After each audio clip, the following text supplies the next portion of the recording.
2 నిజంగా పట్టలేకపోతుందా? అడ్డంకులన్నీ తొలగిపోయినట్టేనా?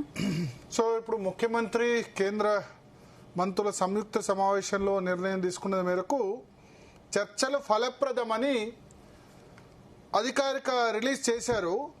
కానీ నేనేమంటానంటే దీనివల్ల డిలే అయితే మరింత అయ్యే అవకాశం కనిపిస్తుంది. ఎందుకంటే ఇప్పుడు IRFC Indian railway finance corporation నుంచి లోన్ కన్ఫర్మ్ అయిపోయింది 13,500 కోట్లు. ఆ లోన్ వచ్చిన వెంటనే ఏమంటారు మెట్రో ఫేజ్ 1 రాష్ట్ర ప్రభుత్వం చేతికి వస్తుంది. ఎందుకంటే 13,600 కోట్ల రూపాయలు ఎల్ఎన్టీకి రాష్ట్ర ప్రభుత్వం చెల్లించాలి. చెల్లిస్తేనే రాష్ట్ర ప్రభుత్వ ఆధీనంలోకి మెట్రో పూర్తిగా వస్తుంది. కానీ ఇప్పుడు ఆ రుణం ఐఆర్ఎఫ్సి లోనుకు సంబంధించి ఇంకా క్లారిటీ రాలేదు, జపాన్ బ్యాంకు రుణం కూడా క్లారిటీ రాలేదు. కాబట్టి ఈ ఫేజ్ 1 స్వాధీనం అన్నది రాష్ట్ర ప్రభుత్వంలో చేతికి రాదు. ఎల్ఎన్టీకి ఆ డబ్బులు కడితేనే రాష్ట్ర ప్రభుత్వం చేతికి వస్తుంది.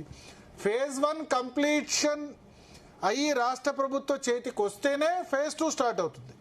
సో నేను ఇట్లా చూస్తా, ఫేజ్ 1 కంప్లీట్ అవుతేనే ఫేజ్ 2 రాష్ట్ర ప్రభుత్వం చేతికి వస్తుంది. ఎందుకంటే కేంద్ర ప్రభుత్వం ఏం షరతు విధించింది, ఫేజ్ 1 ఎల్ఎన్టీ చేసింది కాబట్టి ఫేజ్ 2 కూడా ఎల్ఎన్టీయే చేయాలి. ఎల్ఎన్టీ చేయకపోతే ఆ ఫేజ్ 1 మీరైనా తీసుకోండి. ఎందుకంటే ఇప్పుడు నేను ఒక ఎగ్జాంపుల్ చెప్పాను, అమీర్పేట నుంచి ఫేజ్ 2లోనే ఏదైనా మెట్రో స్టేషన్కి వెళ్ళాలంటే ఎట్లా? ఫేజ్ 1 ఏమో ఎల్ఎన్టీ నడుపుతుంది, ఫేజ్ 2లో బహుశా అమీర్పేట నుంచి ఎయిర్పోర్ట్ పోదామని అనుకుందాం. ఎయిర్పోర్ట్లో ఫేజ్ 2లో ఎయిర్పోర్ట్ ఉంది. మరి కొంత దూరం ఏమో ఫేజ్ 1 ఎల్ఎన్టీ యాజమాన్యంలో ప్రయాణించాలి, ఇంకొంత దూరం ఏమో ఇంకో యాజమాన్యంలో ప్రయాణించాలి.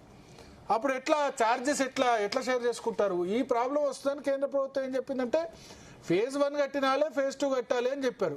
దానికోసం ఈ ఫేజ్ 1 స్వాధీనానికి రాష్ట్ర ప్రభుత్వం ట్రై చేసింది.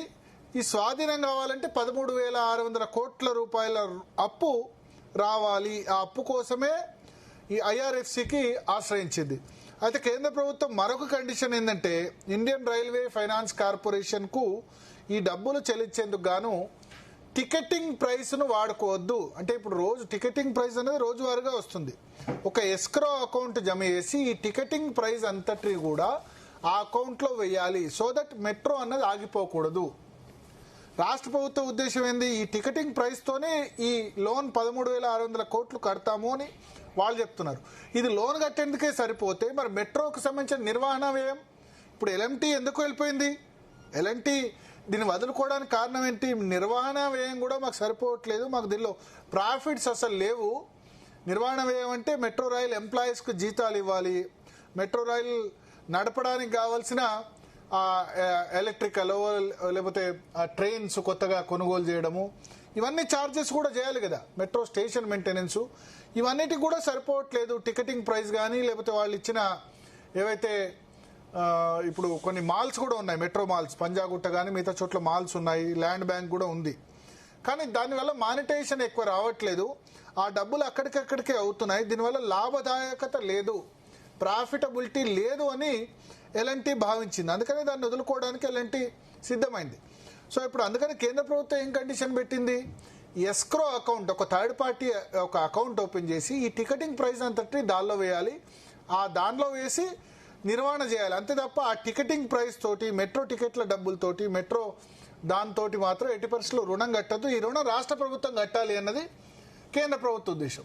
రాష్ట్ర ప్రభుత్వం ఎందుకు ఈ 13,600 కోట్లు డైరెక్ట్గా కట్టడానికి సిద్ధంగా లేదంటే, డైరెక్ట్గా కడితే కనుక ఎఫ్ఆర్బిఎం పరిధిలోకి వస్తుంది. అంటే fiscal responsibility budgetary management act.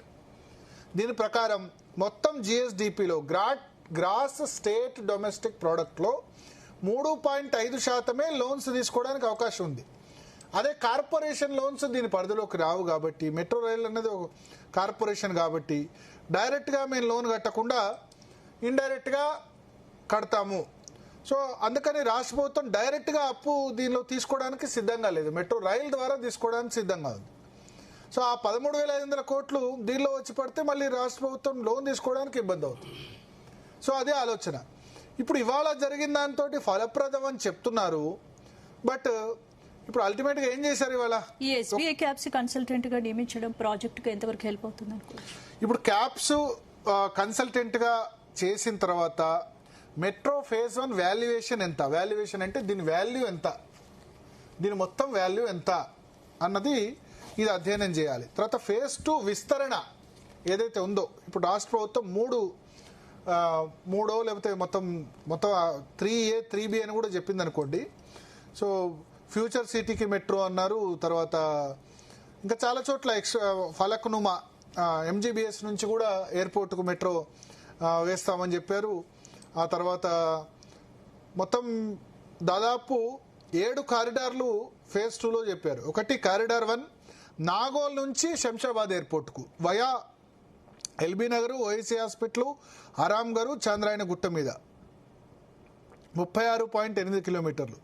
Second corridor Rayadurgam నుంచి కోకాపేట్ నియోపోలిస్ వరకు 11.6 కిలోమీటర్లు. ఇది మియాపూర్ నుంచి పటాన్ చెరువు వరకు 13.4 కిలోమీటర్లు.